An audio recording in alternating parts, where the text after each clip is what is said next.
Let me pose a question before we dive in. Could you imagine putting your signature on an agreement that might demand your very soul? Stay with me, because what began as an icy business arrangement transformed into something that would consume them both. If you're drawn to tales that catch you off guard at the most unexpected moments, remember to hit that like button and subscribe for more content. Let's dive in. People claim you can't detect the exact moment your world crumbles. You sense it instead, like a silent, crushing weight settling deep within your ribcage. No sound reached my ears when the physician placed that invoice on the desk, yet I experienced that fracture tear me completely apart. $300,000. That figure represented my father's survival. Heart surgery without which he couldn't live. An amount we'd never accumulate. Not with our modest furniture workshop, barely managing to move a single item through the entire winter season. Not when debts had already consumed everything we owned. I spent that evening in our old house's attic in Ashbourne, Maine, digging through containers filled with memories, searching for something, anything we might sell. My fingertips grazed past faded pictures, corroded tools, and aged receipts until I discovered it. A blue linen scarf. I lifted it gently, inhaling the weakest hint of lavender that still lingered in the material after so many years. It belonged to my mother. She'd wrap it around herself during chilly evenings, positioned beside the hearth, softly singing melodies while repairing my clothing. I held it against my mouth, shutting my eyes, yearning to retreat into one of those nights when existence was simple and gentle and cozy. That's when it fell out. A creased letter concealed within the scarf, sealed yet never delivered. My pulse faltered as I delicately opened it. The penmanship was unmistakably hers. Precise, tilted, graceful. But it wasn't meant for my father. It wasn't meant for me. It was intended for him. Lucas. I absorbed every word repeatedly, my hands trembling more intensely each time. My mother had composed it years before, a letter filled with apology, remorse, and affection she'd never found courage to express.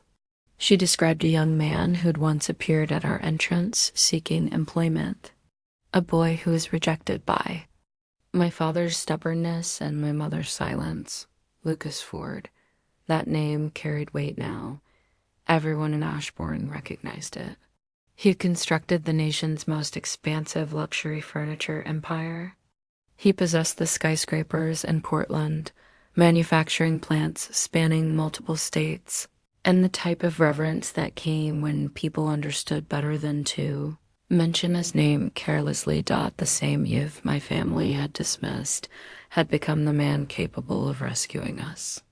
I understood what needed to be done. I located him atop the Ford Industries Tower, positioned behind a glass workspace overlooking the entire city as if it were merely a game board. He appeared unsurprised by my presence. Actually, he seemed as though he'd been anticipating my arrival all along. "Elena Grace," he murmured, reclining in his seat, his voice as smooth as ice gliding across glass. "How much time has passed?" I swallowed with difficulty. "You recall me? I recall everything." The significance of those words settled in my stomach like a stone. I gripped the scarf more tightly in my coat pocket, attempting to locate my voice. "My father is dying. He requires surgery. I lack $300,000. I'm aware." He completed for me, angling his head as if examining me. I held my breath, expecting him to declare it impossible, that I should depart. Instead, he slid a single document across the desk. A contract, marriage, 1 year in exchange for my father's medical expenses paid completely. My throat constricted. I stared at the document, then back at him. "Why?" His lips twitched, not quite a smile. Let's call it unresolved matters. He leaned forward then, hands folded, eyes dark and unreadable. "Sign it, Elena, and tonight you belong to me." The word belong struck me like a blow, leaving a burning sting that spread through my chest. I wanted to refuse. I wanted to shout that he had no authority to proposition me as if I were property, but the truth burned deeper than my pride. I'd come here knowing I would agree. Not for money, not even for my father's life, but for something much smaller and far more foolish. An embrace, the embrace my mother had written about but never given. The embrace I'd dreamed of since first seeing Lucas Ford standing on our porch years ago, soaked by rain, waiting for someone to choose him. I wanted to offer him what she never had, even if only once. Even if it cost everything Dot was shaking hands, I reached for the pen. My signature appeared foreign beneath his on the page, but it was finished. I raised my eyes to meet his, preparing for the cold distance I knew awaited me. But Lucas rose slowly, circling the desk, stopping mere inches away.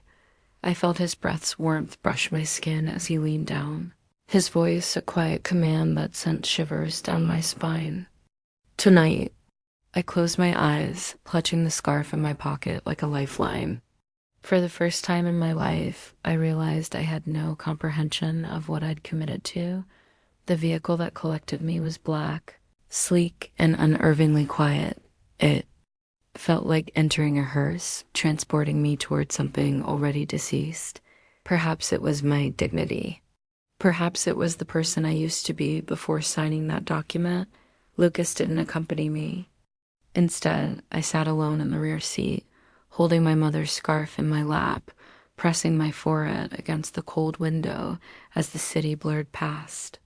Every turn, every mile tightened around my chest. I didn't know what awaited at the destination. But the weight of those two words, tonight, belong, kept echoing in my mind like a slow, steady drumbeat. Dot when the car finally stopped. The driver opened the door wordlessly. I stepped out, my breath catching.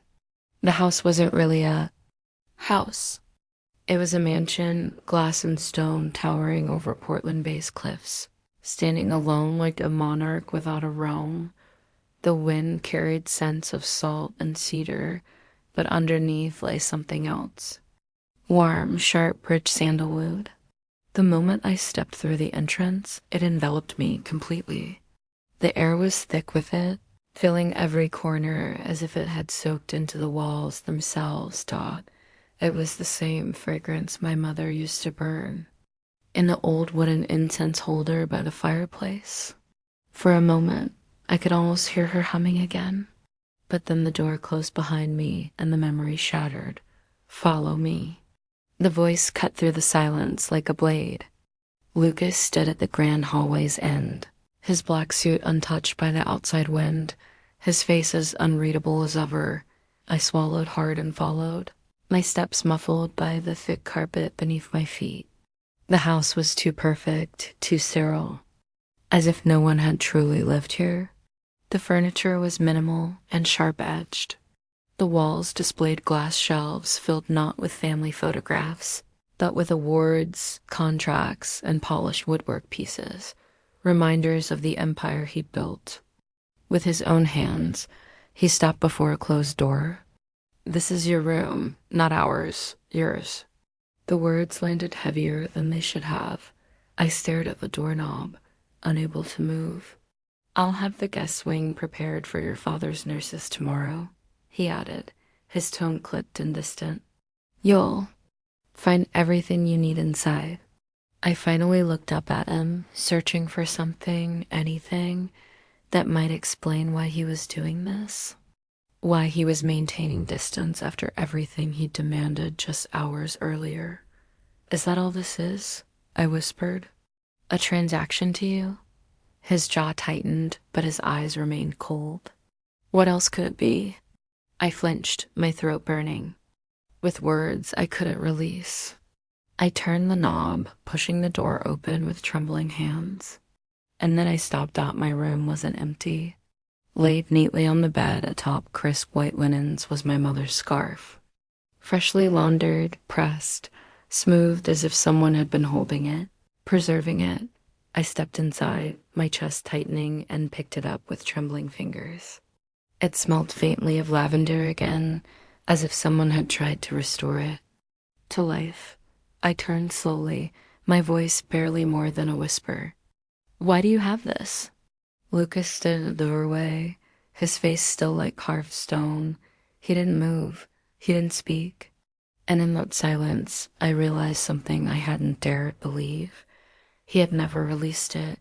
The scarf, the memory me, I clutched it to my chest, blinking back unexpected tears. For a moment, I wanted to run to him, to ask him what this all meant. But the wall between us felt taller than ever, so I turned my back to him. "Good night, Lucas." I heard the door click shut behind me, sealing me inside a room that smelled of sandalwood and something I couldn't identify. I sank onto the bed, curling up with the scarf beneath my cheek, and let the tears fall silently into the pillow. For the first time since signing that contract, I wondered if this prison was constructed not of walls, but of all the things we'd never expressed. And the worst part, I didn't know if I wanted to escape. The scarf was still tangled in my fingers when the door creaked open hours later. I didn't move. I didn't even breathe. I remained curled on the bed, clutching that piece of faded blue, linen-like armor, as if it could somehow protect me from what I already knew was approaching. The air shifted before I heard him step inside. Heavy, deliberate footsteps on the hardwood floor. My breath caught somewhere in my throat as I felt him standing there, watching me. "Alina." His voice wasn't cold this time. It wasn't sharp or distant. It was low, almost strained, as if he despised what he was about to do. I squeezed my eyes shut tighter, curling deeper into the blanket. "If you're here to remind me about the contract," I whispered, my throat tight, "I already remember." The silence that followed stretched thin between us, and then I felt the mattress dip behind me. He didn't touch me. Not yet, but I could feel his heat, the tension radiating from his body like static in the air. "I don't need to remind you," he murmured. "I think you remember every word." I swallowed hard, fighting the tears that threatened to rise again. "So, this is it? You get what you paid for?"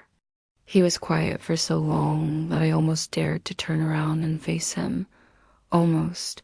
But then I felt his hand, heavy and warm, curling around my waist. I flinched, but he didn't tighten his grip. He didn't pull me closer. He just held me there, his breath brushing the back of my neck. "No," he whispered so low I almost didn't hear it. "This isn't what I wanted." I turned then, slowly, my heart hammering in my chest. His face was so close, too close, and for the first time, I saw it. The crack in his mask, the raw ache in his eyes. Then why? My voice broke before I could finish. His jaw clenched, and his hand slid higher, brushing the fabric of the scarf still clutched in my fingers. "Because I need to know if I was ever more than nothing to you." My breath caught. "Lucas, I waited, Elena," he whispered, his voice cracking. "I waited for years for anything. A word, a glance, a chance. And you ... you never even saw me." His words hit like a blade straight to my chest. All this time, I thought I'd been the one left behind, the one who wasn't enough. But now I could see the truth in his eyes. He had been waiting for me all along. I reached up, my hand trembling as I brushed his cheek. His eyes fluttered shut at the contact, as if he hadn't expected it, as if it shattered something inside him.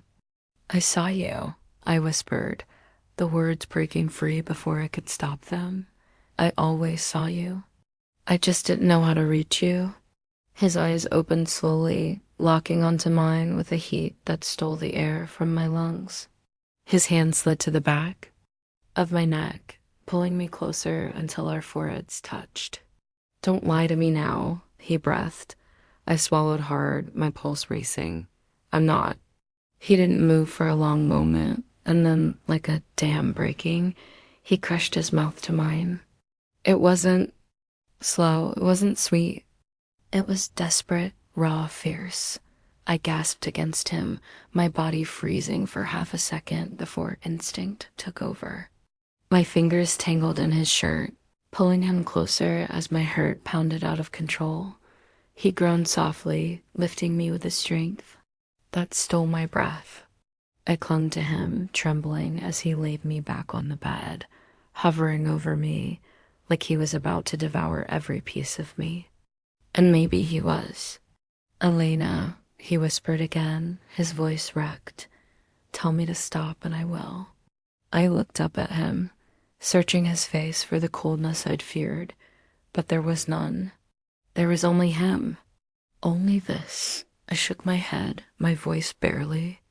"A breath. Don't." His lips crashed back to mine, and there were no more words after that. No more walls, no more contracts. Only heat, only skin, only us.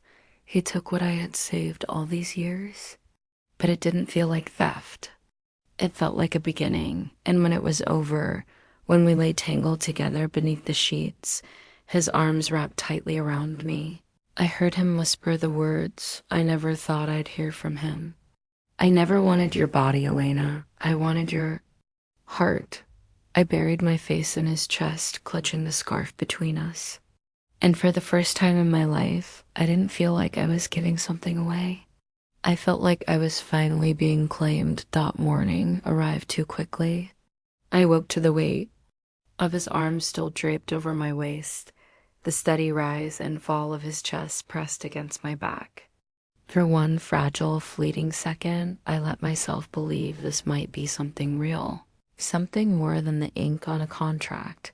But when I turned my head to look at him, the space beside me was empty. The room felt colder without him in it, the air sharp and sterile, as if last night had already been folded away into some forgotten corner of my mind where it couldn't hurt me again. I wrapped the blanket tighter around me, sitting up slowly. My body ached in ways I hadn't expected. But it wasn't just my skin that felt bruised. It was something deeper, something I couldn't name.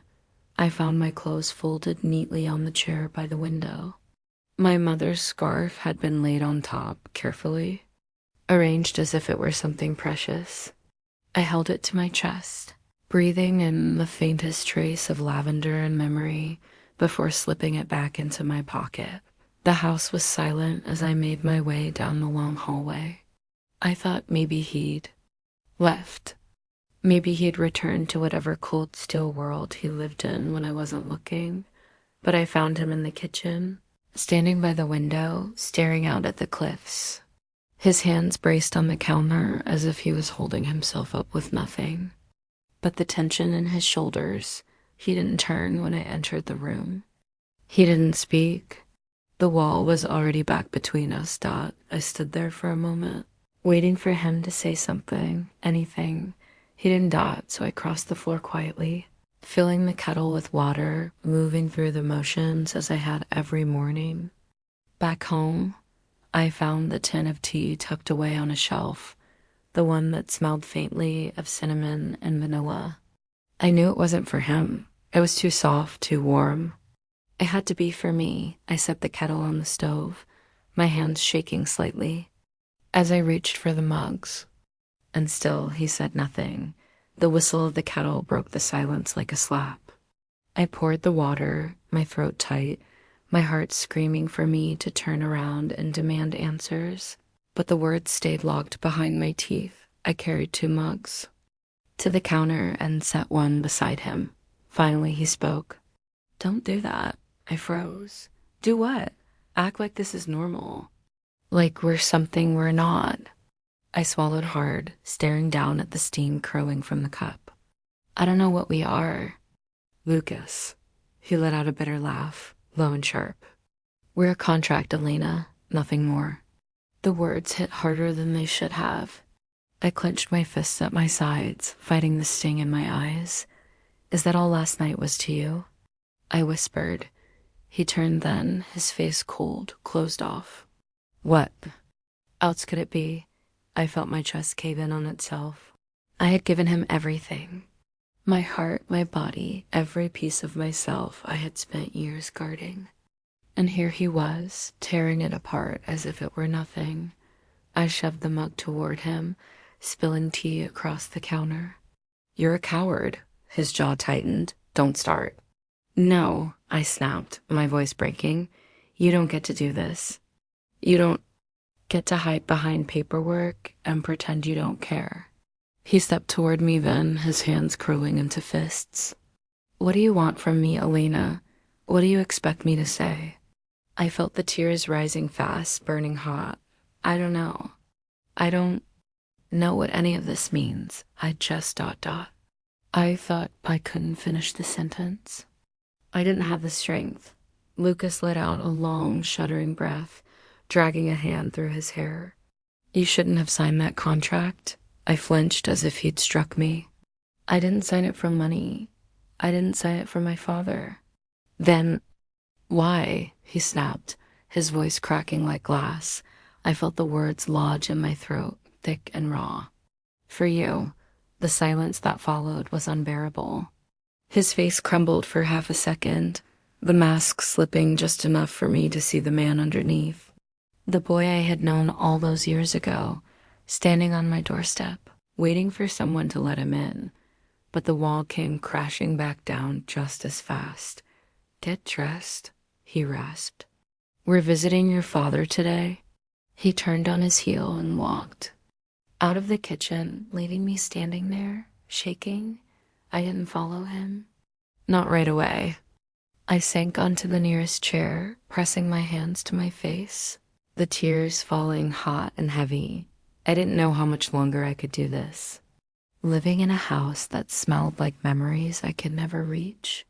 Holding on to hope that was slipping through my fingers like sand.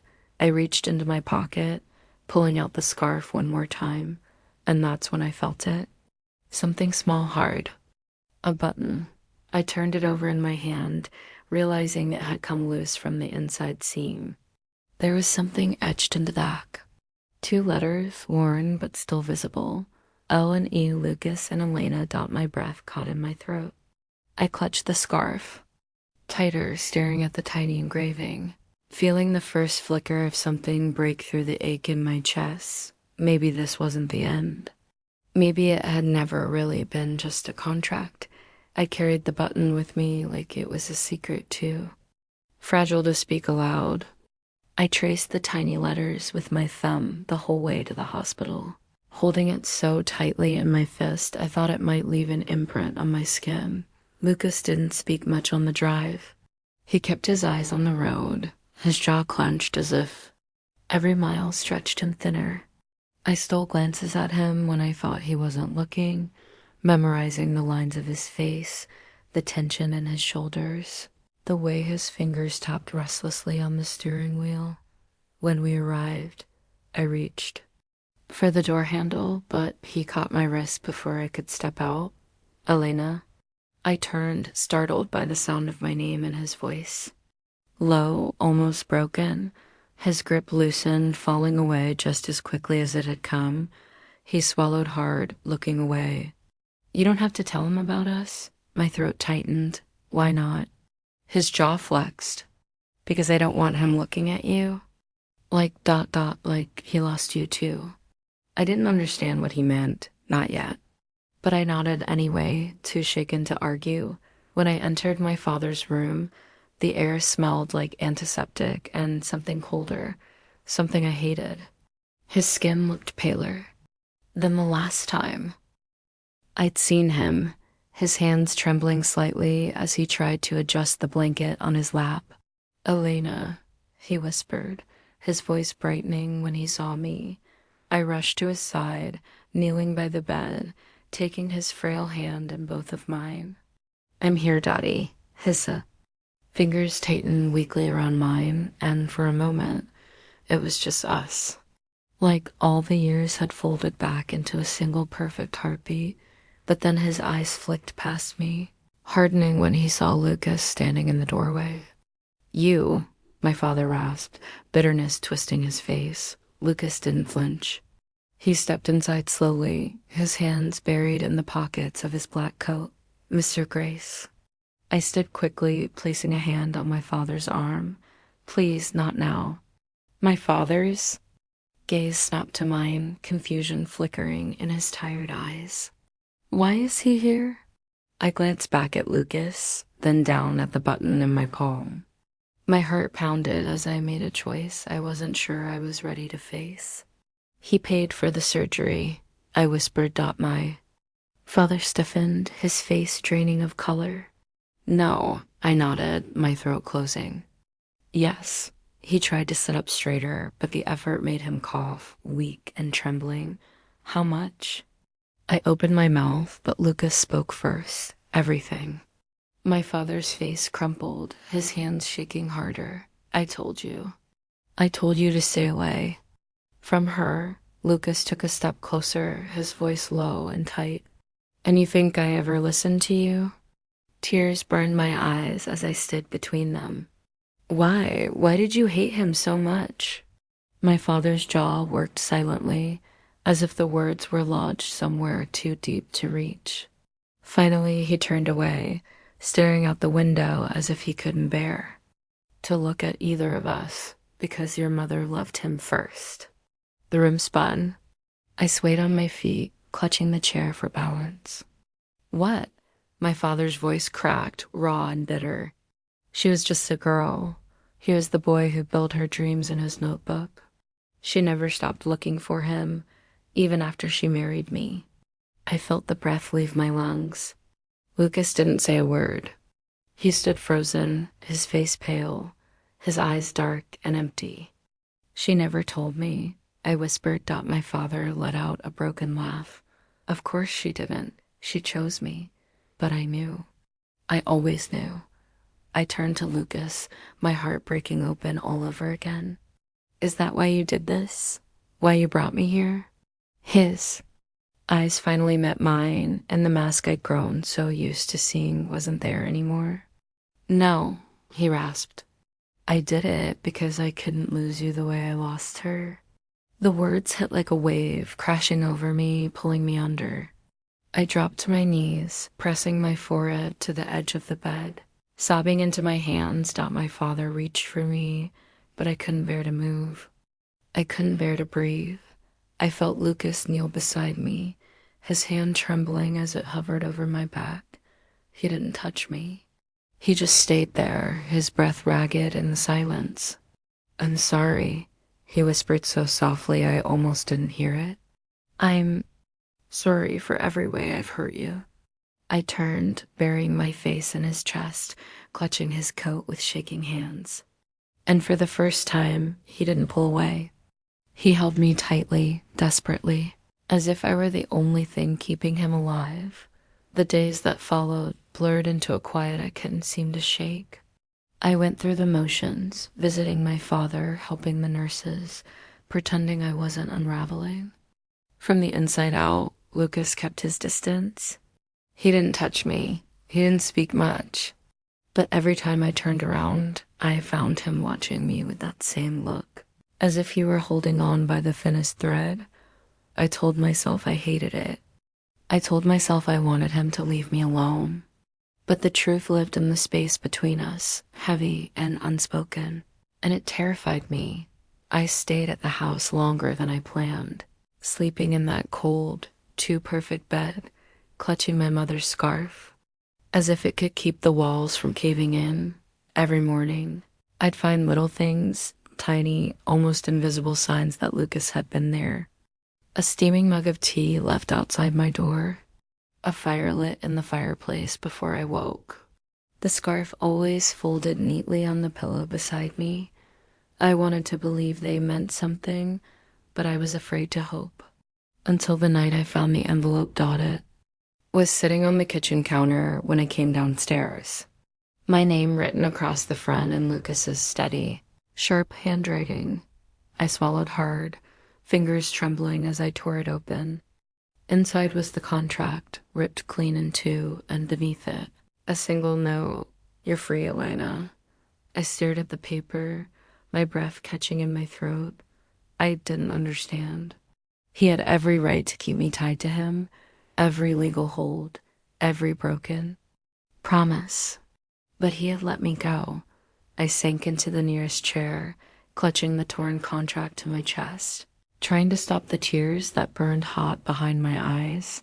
I didn't hear him enter the room until his shadow fell across the floor in front of me. I looked up, my heart pounding so loudly I thought it might break through my ribs. He stood there empty-handed, his face pale and raw and open. "I won't keep you here, Elena," he whispered. "Not like this. Not because of something written on paper." I shook my head, the words sticking in my throat.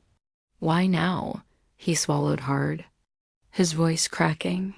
"Because I'd rather lose you honestly than keep you under a lie." I pressed a hand to my mouth, trying to hold back the sob rising in my chest. "I won't fight you if you leave," he continued, stepping closer, his voice shaking. I need you to know something before you do." I stood slowly, clutching the contract tighter, every breath feeling as if it might break me in half. Lucas reached into his pocket and pulled out something small. A ring, simple, silver, worn around the edges. "My mother's ring," I gasped softly, as he pressed it into my palm, curling my fingers around it. "She gave it to me the day she told me goodbye," he whispered. "She told me to keep it until I found the one I couldn't bear to lose." My vision blurred with tears. "I thought it was her," he rasped, "but it was you. It's always been you." I shook my head, choking on a sob. "Lucas, you don't have to say anything," he whispered. "Just ... if you go, take that with you." I stood frozen, my heart splintering with every second. And then I ran. I don't remember how I got outside. I don't remember how the door slammed behind me or how the wind hit my face like ice. All I knew was that I had to breathe. I had to think. I ran down the path toward the cliffs, the ring pressed to my chest, the torn contract crumpled in my fist. The wind howled around me, ripping through my hair, stinging my skin with cold salt air. I stopped at the edge, my chest heaving, tears streaming down my cheeks. I could leave. I could take this ring, this scrap of a broken promise, and walk away. Start over. Build a life without him. But as I stood there, staring out at the endless gray sea, I felt something shift inside me. I didn't want to run. Not anymore. I turned slowly, my breath catching in my throat when I saw him standing on the porch, his face pale, his hands shaking at his sides. Waiting. Always waiting. I clutched the ring tighter, swallowing hard as I took the first step back toward him. And then another. And another, until I was running straight into his arms. Lucas caught me with a ragged breath, pulling me so tightly against him I thought we might break apart and shatter into 1,000 pieces. But we didn't. We held.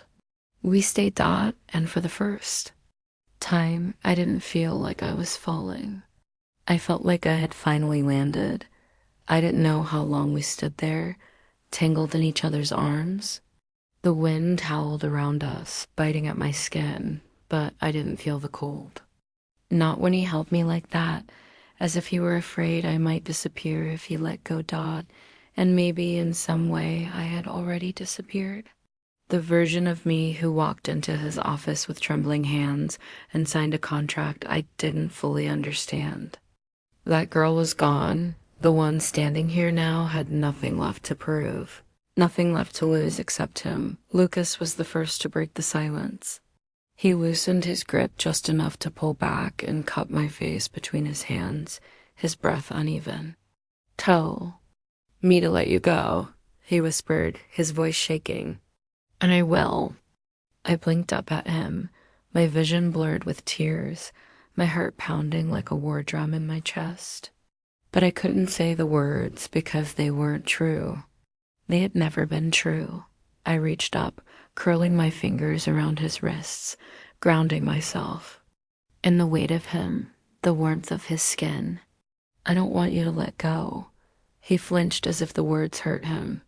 "Elena," I pressed my fingers to his lips, silencing him. And then, for the first time, I spoke the truth I had been running from. I don't care about the contract. I don't care about what brought us here. I just I choose you. Not because I have to. Not because I'm bound to you on paper, but because I want to. His breath hitched, his eyes searching mine as if he couldn't quite believe what he was hearing. I smiled softly, brushing a tear from his cheek with my thumb. I choose you, Lucas Ford.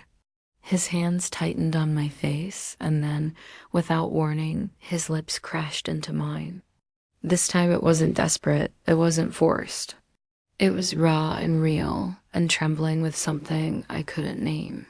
Something that tasted a lot like love. We stayed like that until the wind drove us back inside. He led me to the living room where the fireplace had burned low, leaving only soft embers glowing in the dark. I sank onto the couch, curling my legs beneath me, watching as he stoked the fire back to life. His movements were slower now, more careful, as if he were afraid of shattering whatever fragile peace had settled between us. When he finally sat beside me, I reached for his hand without thinking, lacing my fingers through his. He let out a soft breath as if that one small touch had knocked the air right out of him. I don't deserve this, he whispered. I turned to him, resting my head on his shoulder. Maybe not. But neither do I, and I think that's the point. He let out a quiet, broken laugh, pressing his lips to my hair. You're the only thing I've ever wanted, Elena. The only thing that ever felt real.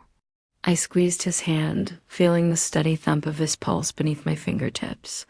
Then let's start over. No more contracts, no more walls. He pulled back just enough to look at me, his blue eyes shining in the firelight. What does that look like? I bit my lip, thinking. And then I stood, tugging him to his feet. Come with me.